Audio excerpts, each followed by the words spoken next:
Hello everyone, welcome back to my channel. ఇవాళ నేను మీకు ఈ వీడియోలో banana and dates milk shake ఎలా చేయాలో చూపిస్తున్నానండి.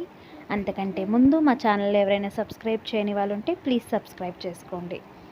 ముందుగా మిల్క్ షేక్ కోసం నేను 3 బనానాస్ తీసుకున్నానండి. అలాగే 6 to 7 డేట్స్, అలాగే 2 cups ఆఫ్ మిల్క్ తీసుకున్నాను. ముందుగా మిక్సీ జార్ తీసుకొని మిక్సీ జార్లో మన బనానాస్, నేను 3 బనానాస్ తీసుకున్నానండి. అలాగే డేట్స్ కూడా వేసుకుంటున్నాను. ఖర్జూరాలు మనకు ఇంకొంచెం స్వీట్నెస్ ఎక్కువ కావాలంటే ఇంకొంచెం ఎక్కువగా కూడా వేసుకోవచ్చు. నేను ఇక్కడ షుగర్ అయితే యూస్ చేయట్లేదు. అలాగే 2 cups ఆఫ్ మిల్క్,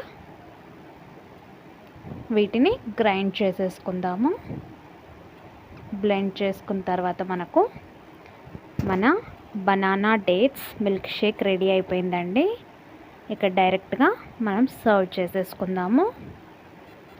నేను ఇక్కడ చిల్డ్ మిల్కే యూస్ చేశానండి, అందుకే ఇక్కడ ఐస్ క్యూబ్స్ యూస్ చేయట్లేదు. కావాలంటే మనం పైనుంచి ఐస్ క్యూబ్స్ వేసుకొని సర్వ్ చేసుకుంటే మన banana dates milkshake with no added sugar ready అయిపోతుందండి.